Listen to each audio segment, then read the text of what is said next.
Good afternoon. I'm Babs Rawls-Ivy, and welcome to the conversation hosted and curated by the New Haven Symphony Orchestra. We are gathered together today to talk about how the New Haven Symphony Orchestra wants to lend its voice and support to the matters of the day. And the matters of the day are Black Lives Matter. And they and their board wanted to have a conversation and show this community that they stand with Black and Brown people across this country. And this is their response to the events. So let me welcome Jonathan Berryman. Hello, Jonathan Berryman. How are you? They have long bios, impressive bios. You can find them on their website. So I don't want to spend any time from this rich conversation we're about to have talking about these credentialed folks. Jonathan Berryman, Harolyn Blackwell, a soprano, Dr. Keith Churchill, the New Haven Symphony Orchestra board president and executive vice president and chief operating officer of Yale New Haven Hospital, Zanaya Leon, Harmony Fellow and NHSO board of director, and Alistair Neal, the music director for the Symphony Orchestra. And I've had great, long, wonderful, rich conversations already with Alistair. So I have a sense of how this conversation is going to go. Welcome, everyone. Unmute yourselves. Good afternoon. It is so nice to be here with you all today. Good to hear you and to see you. It is nice to be seen and not viewed, I'll tell you that. Yes. So we are here gathered today because we want to talk about the symphony's commitment, dedication, concern, support of what is happening in the world right now. We all know what is going on. The outrage of what has happened to Mr. George Floyd in Minneapolis has set off a firestorm across the world.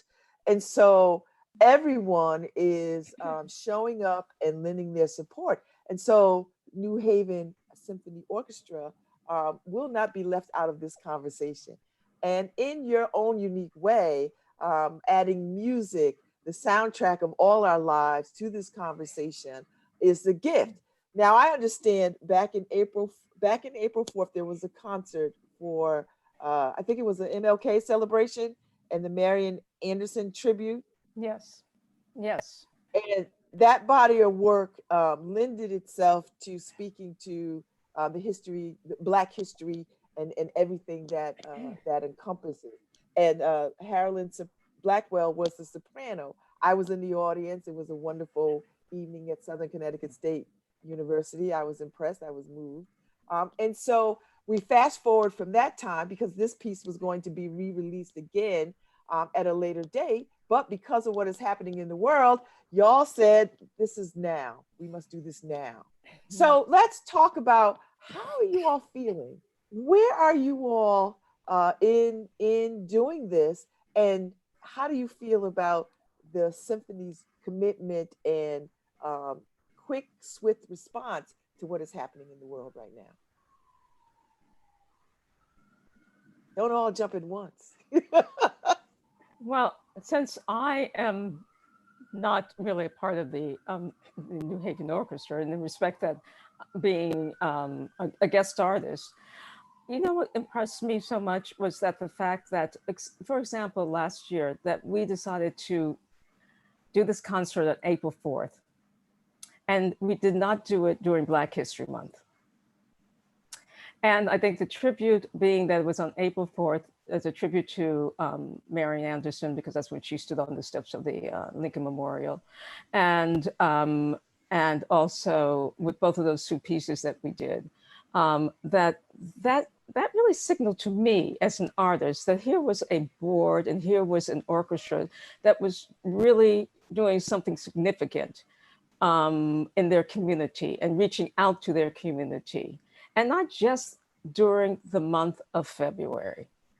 And I will just say to you, I mean, I've had so many people who have said to me, well, we'd like to hire you for Black History Month in the month of February for you to sing. And my response has been, well, there are 11 months of the year. So let's pick another month, because I have made the contribution and all of my people have made the contribution 365 days of the year. So let's celebrate that.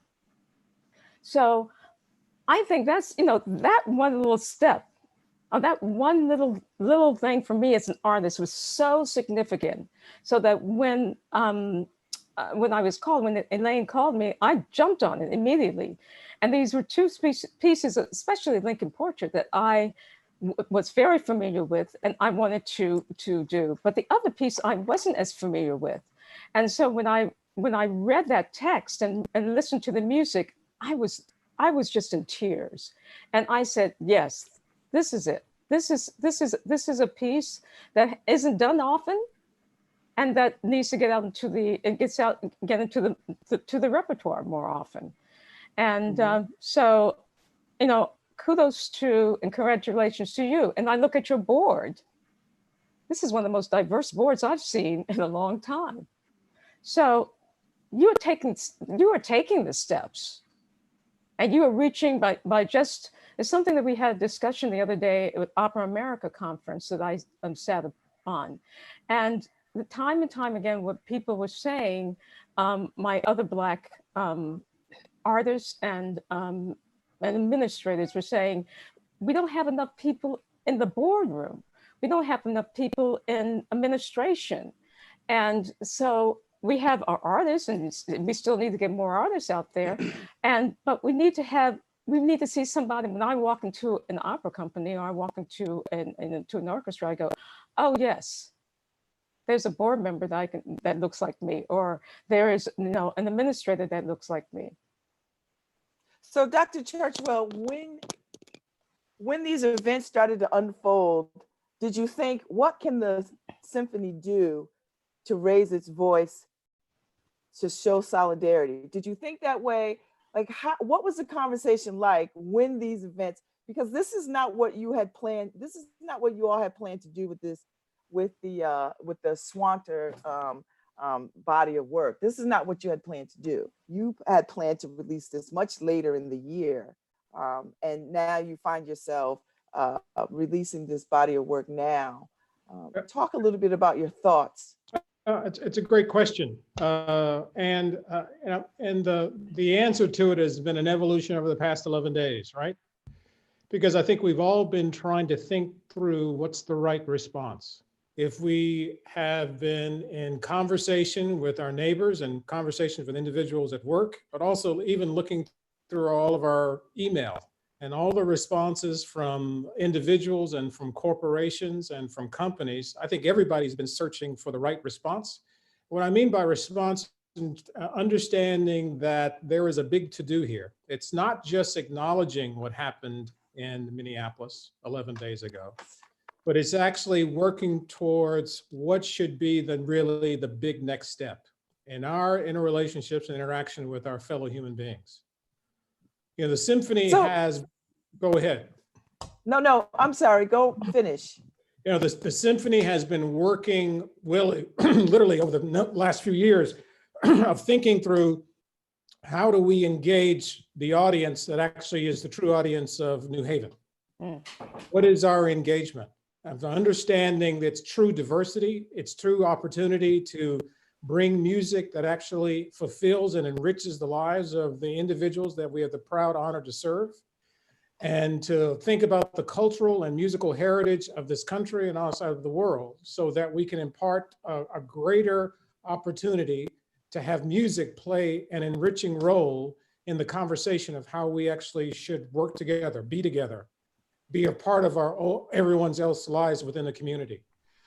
So over the last few days, there have been a number of responses from Elaine Carroll and others within the symphony environment about what has been going on in the community at large.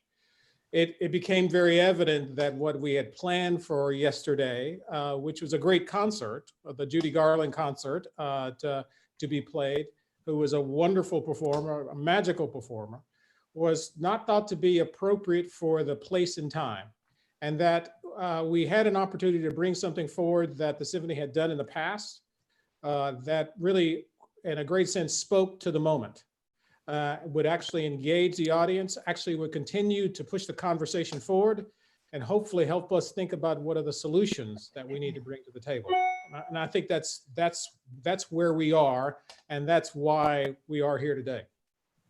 So, Jonathan, music has always been at the forefront and in the background to the soundtrack of any good revolution, any revolution. And we can look to civil rights movements. We can look to any unrest, civil unrest anywhere in the world, and music has played a huge part. Talk a little bit about why this is so important and why this particular body of music. Because you all could have created something rather quickly. You could have done any number of things or not done anything. What was it about this particular body of music that made sense?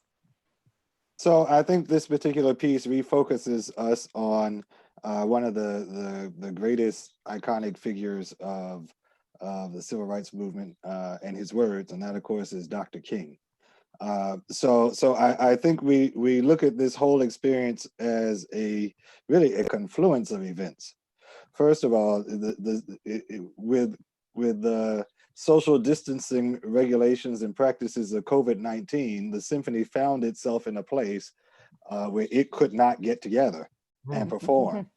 So part of the role of the board and the symphony itself has been to try to figure out how do we still make an impact in our community, even though we aren't able to gather as we normally do.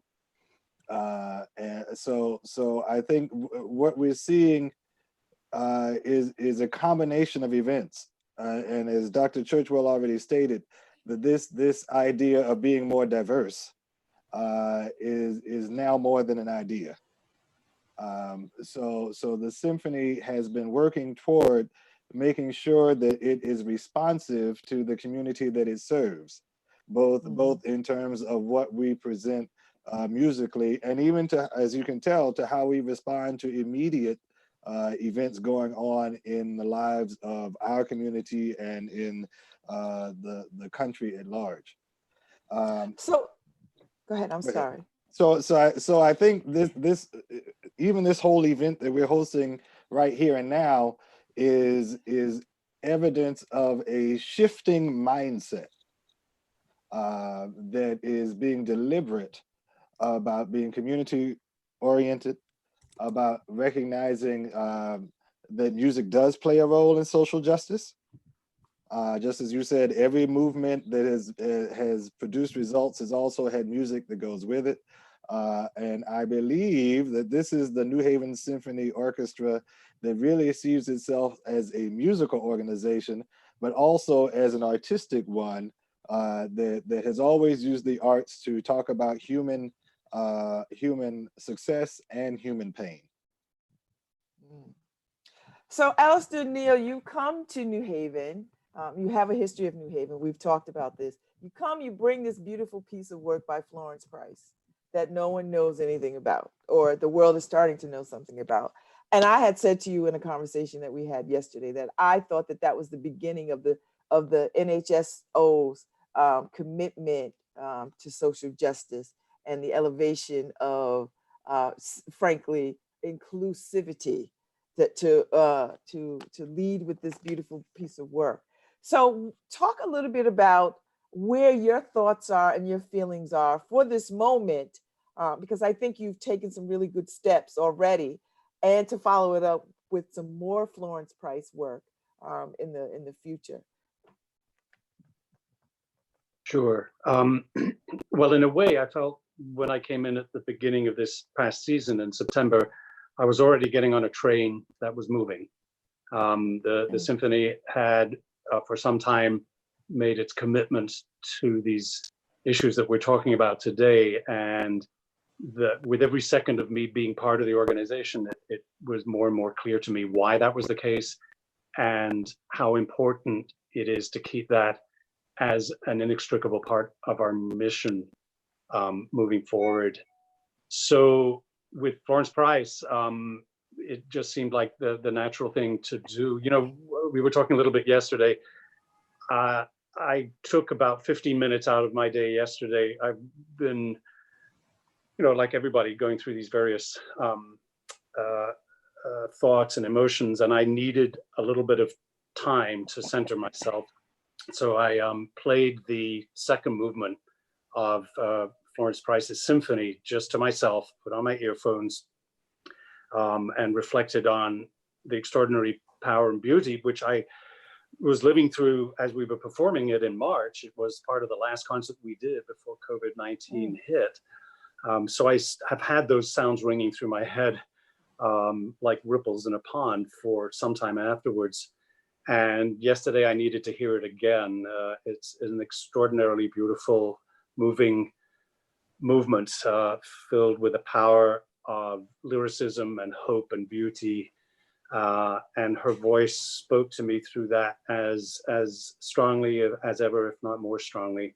And I just need to keep those sounds in my head as if I could ever get them out of my head as inspiration, not just for this week, but in the weeks and months and years ahead of us.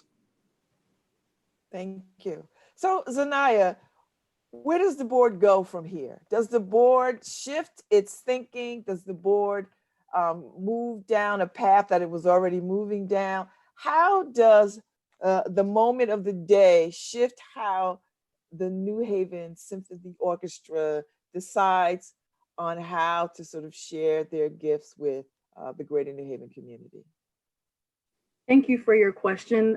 Before I answer it, I want to publicly wish Breonna Taylor a happy birthday. She would have celebrated her birthday today, but unfortunately she is among the list of names that people are currently protesting for out of Louisville and across the nation. So I just wanted to take some time to honor her. As for your question, I echo the sentiments of the fellow board members and Alistair about the fact that the New Haven Symphony Orchestra, this is the type of work that as long as I've been around, they have been working on with increasing intent and with increasing vigor as time goes by. So I don't necessarily think that this national conversation, this national instance is going to do anything more than continue to push us forward in the direction that we've already been going. I know that now is probably the time for more collaboration with other community members, new community members.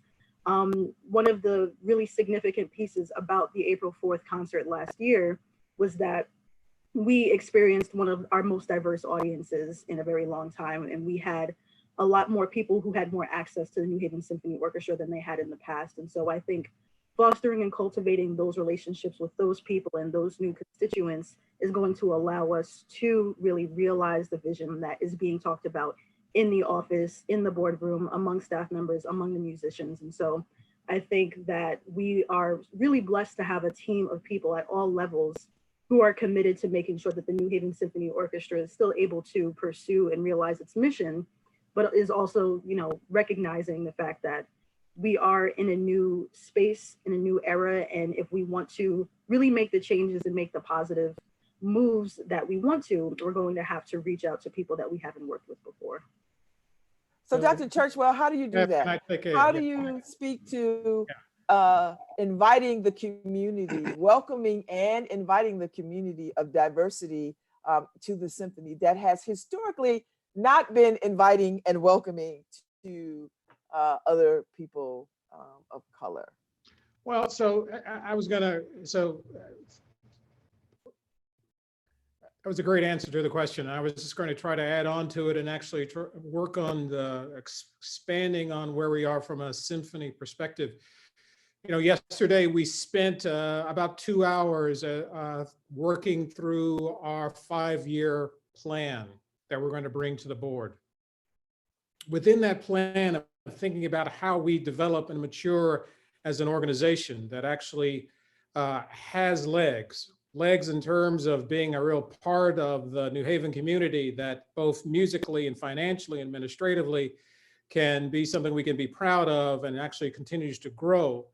It has been very evident, not only in this 5-year plan, but the 5-year plan previously before I came to New Haven, that being a part of this community, outreaching, engaging in the community for an understanding of not only their musical tastes, but bringing music that actually is part of the grand tradition and great tradition of the symphonic orchestra, in the whether it be the 18th and 19th century, but also the 20th and 21st century, so that we can engage a larger audience to be moved by the great play of the symphony, but a greater understanding about how music should play a much larger role in the development of our day-to-day work and our day-to-day interaction between the souls that are part of this community. So it's really been a part of our thinking and our of how we can do that on multiple levels so that we are accomplishing this goal. One of the things that actually became very evident that we're going to be able to continue to flesh out over time is the fact that the venues where we play, the traditional venue is not as receptive to a greater part of the community to come to. And how do we actually go out to the community to a greater extent, whether it be a large orchestra or smaller players, to play music, to understand, to have an interaction with the people within the community, so that they know more about the New Haven Symphony, and also want to be a part of its overall development, so that the audience that we had for the Florence Price Symphony, and I think, Alistair, we also played Beethoven's Seventh. So it was a pretty spectacular night at the end of the day. Is one who actually is going to look forward to the campaign each and every year, because they wanted to be a part of their overall cultural and musical development for themselves and for their family and for their children. So it's not an easy task. There is a lot that we have to be able to brush away from the past, but we really want to embrace and engage the future. Look at the people that you actually have on the dais today. These are individuals who have played important roles in Greater New Haven, and also in American music, for goodness sakes. So we have a unique opportunity to actually move this forward.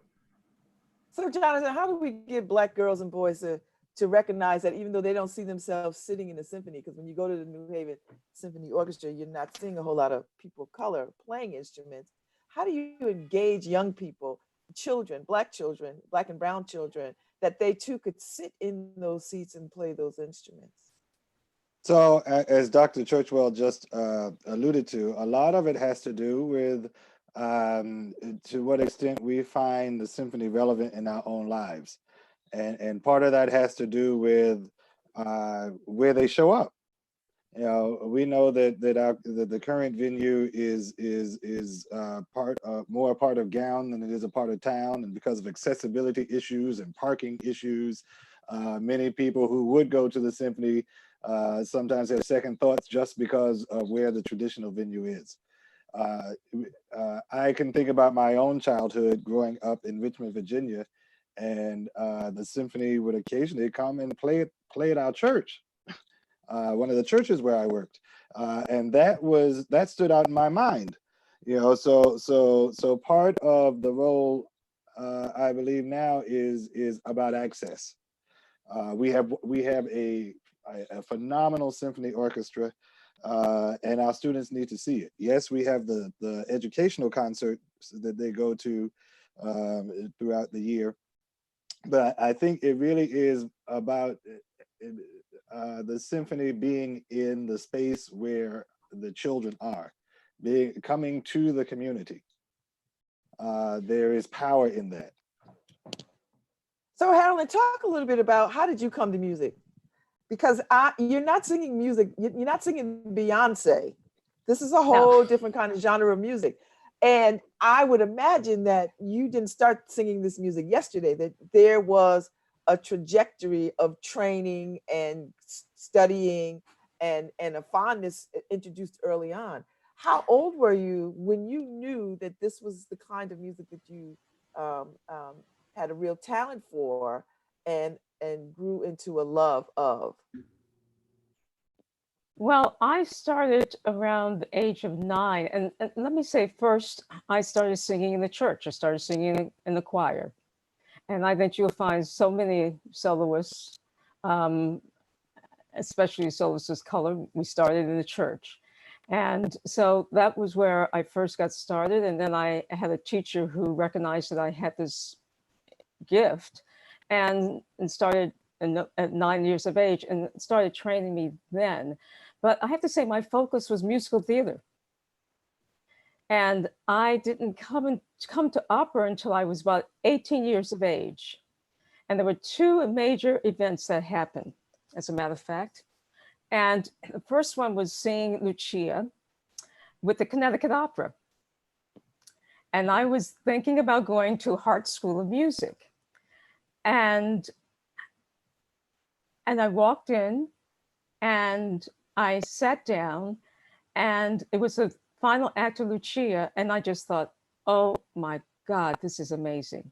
Can I do this? And this is, may I say, this is very important. After that concert, I went back to the hotel and I walked into the elevator, and who was in front of me?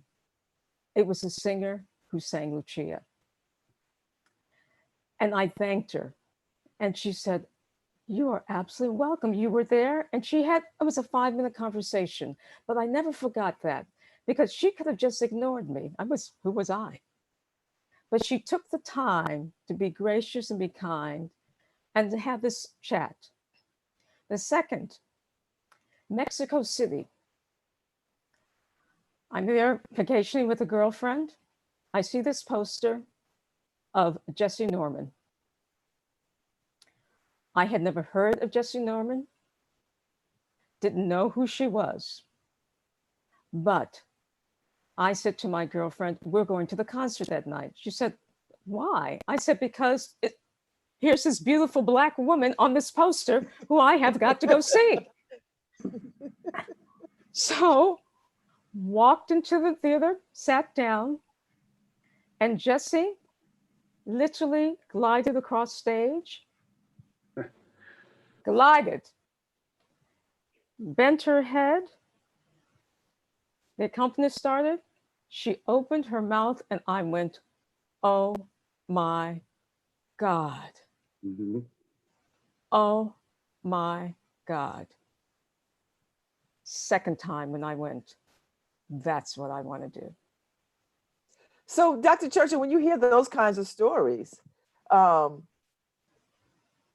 what do you think? Do you think that somebody is sitting in the New Haven Symphony Orchestra seats and are having that same experience? Is that the experience that you want folks to have, to come away feeling like, I can do that? Oh, without a shadow of a doubt. Of course. That if we achieve that, then we've achieved our objective, haven't we? Mm-hmm. That we have actually lit the fire, right? Yes. We have instilled an opportunity for them to think more outside of themselves. Something that before they walked into the hall, they may not have thought they wanted to accomplish or even think they could accomplish. But with that experience, we have now lit the fire. And hopefully we can actually bank that fire with actually the opportunity to have that 5-minute conversation, mm-hmm.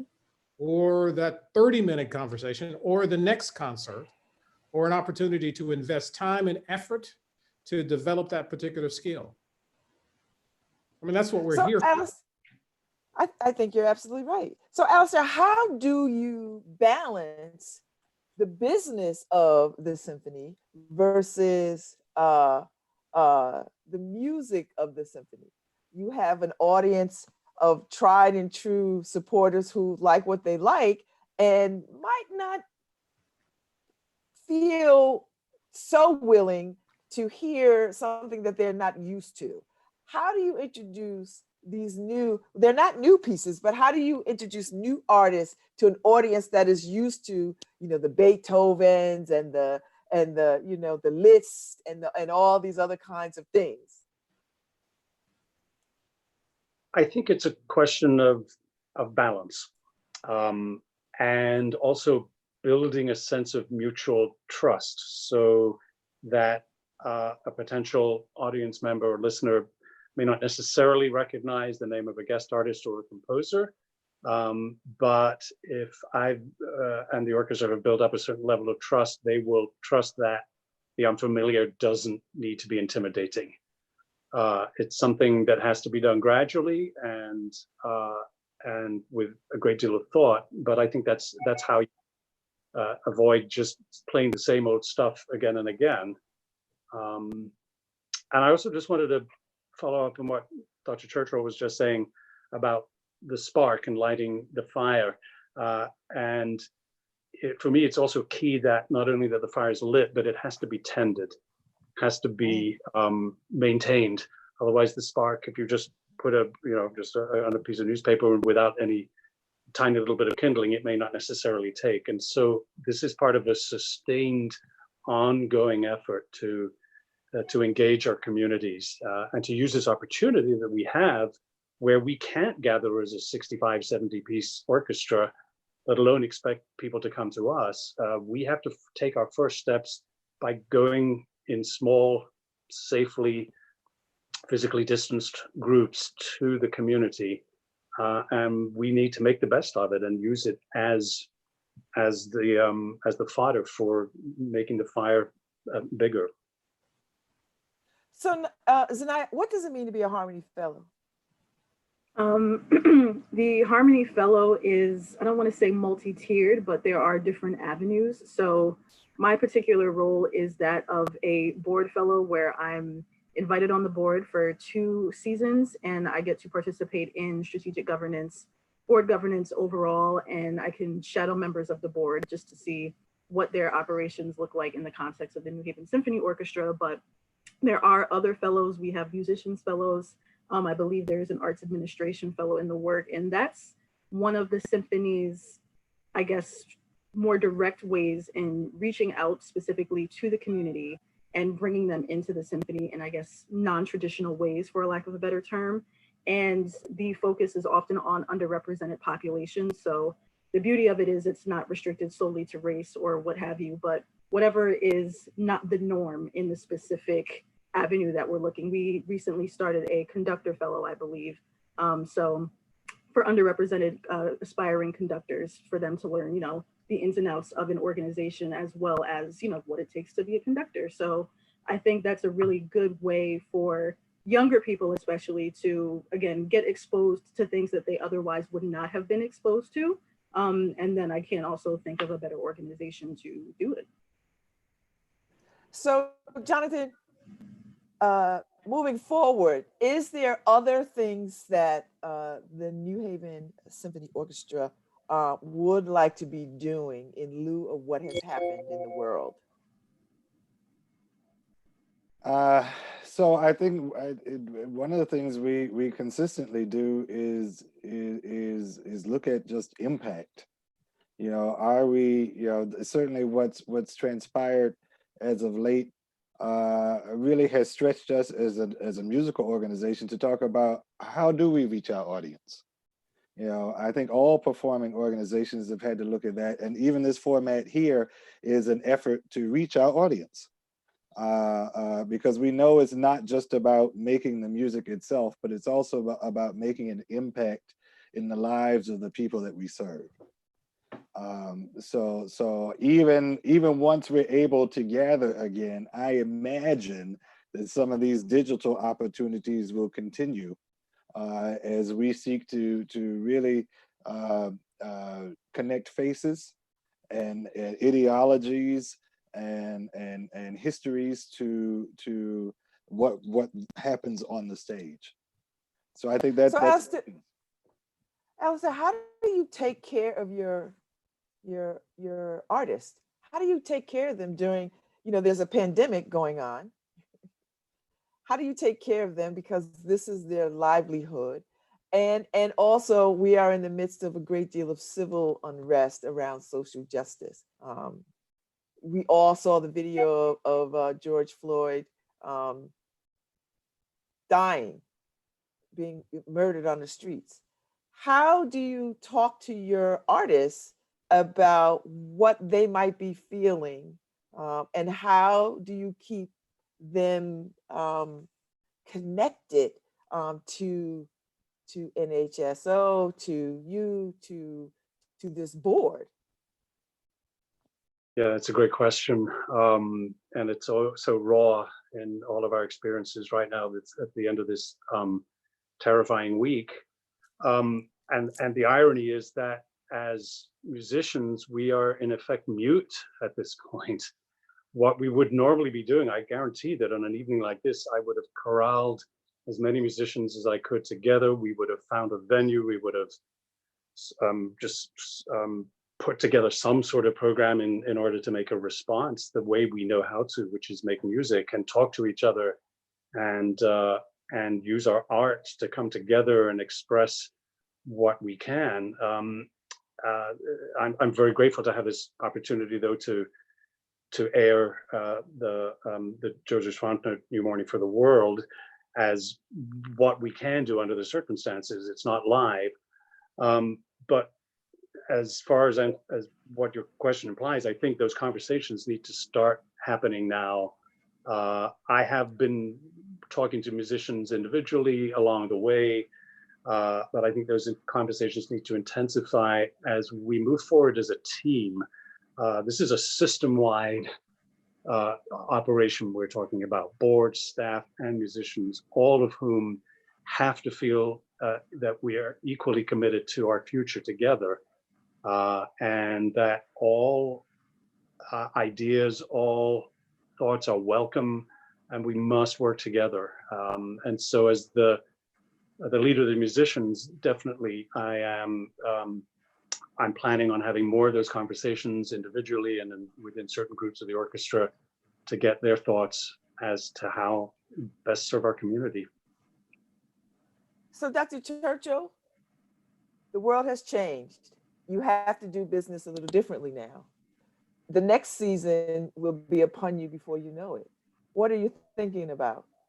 Well, you're right. The world has changed, and we're trying to still think about how do we adapt to almost, remarkably changing events has happened in a very short period of time to us. And we'll still need to understand what the adaptation is going to be over the next few months and into the season. COVID playing such a large role in thinking about how audiences or people can truly interact in the public space and how we are going to have to adapt to that to be able to bring music to the audience. I think that adaptation is not only just for the next few weeks or the next few months, we may be seeing the impact of that for years. So we've been thinking about how we're going to be able to approach that and what the season needs to be about. I think we're in the midst of working through with Maestro. We had made decisions about what the music was going to be for the next year. We're going to have to go back in the next few weeks and understand what the music needs to be for the coming season and how we're going to be able to play it and how, from an operational standpoint, we're going to be able to convey that to the audience. So, and in that, how do we actually then incorporate all that has happened, not in the past 10 days, but in some respects in our thinking over the past 400 years to an even greater extent about how we think about bringing music and bringing information to the audience. So I don't have a direct plan yet. I think we're in the midst of actually trying to put that together. I think it's in a point of evolution.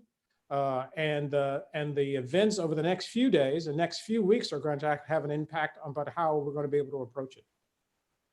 So, Jonathan, are you hopeful? Are you hopeful that the symphony will continue on in some form of fashion? Yes, I am actually. Very hopeful that we will figure it out. So one of the things about musicians is we have always had to figure out how to adapt. We've been saving each other for a long time. Missed cues, oops. Wrong key, oops. Too fast, too slow. We have been saving each other, monitoring and adjusting ever since we became musicians. Exactly. So if any group is going to survive, and make a way and figure out how to accomplish this goal of creating music, of making music, of serving our audience, of propping each other up, it's going to be the New Haven Symphony Orchestra.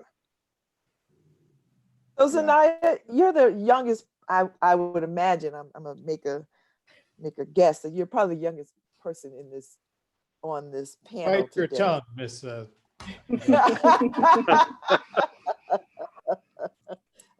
I'm next to the Um, youngest. There you go. yes, I follow suit.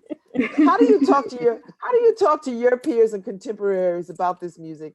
How do you engage them about your experiences with the symphony? Like, how do you have these conversations about let us go to the symphony? Let us go, the same way that we would go to a Beyonce concert. Let's go to the symphony. How do you engage your peer groups and your contemporaries at that level?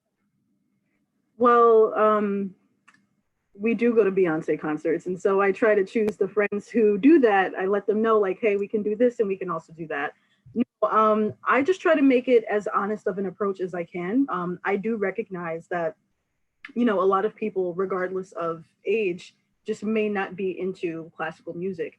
And I spent some time with the Symphony's junior board before taking on this Harmony Fellow. And one of the things we were looking at was, what are the other ways that we can connect students, younger audiences to what we are providing here. And again, I'll bring up the April 4th concert from last year because that was very interesting, largely in part because we did have a large collegiate audience at that show, but they were interested in the classical music as well as the social justice piece that was tied to the performance. And so we had student advocacy groups from Southern Connecticut State University, from Albertus Magnus and University of New Haven, as well as people from Yale, but they were also members of their respective NAACP chapters, social justice clubs, and things of that nature. And some of them, this was their first exposure to a symphonic concert. Others were familiar, but they enjoyed the fact that this organization was taking the time and the dedication to, celebrate the anniversary of Martin Luther King's assassination, celebrate the end of the Civil War, celebrate Marian Anderson's performance. And they just never thought that a symphony was able to achieve that and do that. They had, the stereotypical expectations of what a symphony is. And so when they showed up to Southern Connecticut State University and watched this orchestra and heard everybody sing and the whole performance as well as the visual component, they were impressed because they just never thought that anything like that was possible, especially anything like that that was so geared towards their niche interests. So when I do have these conversations, I do let them know, like, hey, yes, this is an opportunity for you to learn about new music, but also let's look at the community component. Let's look at the world component to what's actually going on. And so that's kind of my plug. But it seems to be working, especially, obviously you're not going to make people do what they don't want to do, but when you expose them to another side of things that they didn't even consider as an option, it becomes more enticing. Well, the Swantner concert is available on the NHSO website. It'll be there, I believe, for 45 days. So I will invite anybody who is listening, if you have not, I was in the audience that night, so I know how beautiful, I was quite moved. If you want something to feed your spirit, go to the NHSO's website and partake of this wonderful gift of music to us. So we're about to shut this down. We're about to go back into our lives and other Zoom meetings and other things. I want you all to give me a few seconds of some last minute kind of things that you want to share with the community that is listening. It could be something of hope. It could be something of about the symphony. It could be something, anything at all. Start with you, Jonathan. So as I sit here thinking, there are a lot of people who are wondering what they can do right now to make a difference. And as someone who started out as an economics major, ironically, one of the things I would tell them to do is to support the symphony orchestra. You look for those organizations that already have an agenda that's moving in a social justice direction, and you help them along. So for those who are not normally a part of the NHSO orchestra audience, I suggest that they become a part, both physically and financially. That this is an institution that is committed to reflecting the diversity of our community. And yes, it is an organization that centers on Western world music, but in centering on Western world music, there's a lot of diversity within that. And I am delighted to see it coming forward. Carolyn? You know, someone asked me what will happen after COVID. And now this is before George Floyd and what's been happening this week. And I said, my hope is that we are going to be bigger and better. And that we will learn from these two major experiences, and we will move forward. Those steps may be small steps, but those small steps have to be always going forward. And here you have a community where those steps are going constantly forward. So please join the symphony. Please be a part of the symphony, because they are here, they want to be, and they have shown time and time that they are part of your community. It's like anything. It's a good relationship is a relationship that everyone sits together and they come together and they dialogue about taking those steps forward, constantly taking the step forwards. So this is what the symphony is doing. Please come support. We need you. We need you. We're musicians. We're on that stage. We need you. You are our breath. We want to constantly be breathing, okay? You are our breath. So please come and support the New Haven Sanaya? Symphony. I'll just say that all Black Lives Matter all the time. Alistair? I'm so happy and honored to have been part of this discussion. And I'm feeling I'm ending the week on a much more hopeful note, in no small part because of this discussion. And I just want to reiterate my personal commitment and the commitment of the organization to our future in the community, to social justice, and using our art to become a resource for everybody in our community. And Dr. Churchill? You know, over the past 10 days, I've gone from disappointment and heartache to hope. And the hope is seen not only in this country with all the marches from San Francisco through New Haven, but also in London and New Zealand and Germany and really around the world. And to me, that has shown that this particular event has motivated many people, all of us, to understand that things have to change. And importantly, the New Haven Symphony Orchestra is part of that movement. We know that things have to change, things will change, and we want to be and have to be and have decided that we are going to be an important part of that change for New Haven. So supporting us is supporting yourself at the end of the day, because we will be here to support you. So thank you for the opportunity. Thank you. This was rich. And you know, there's nothing better for me than to have conversation with people. And I adore you all. This has been a wonderful, rich conversation. Go in peace. Thank you for letting me sit with you all for 45 minutes. John, we are done. Thank you. Go in peace. Be well. Thank you. Stay well, stay safe.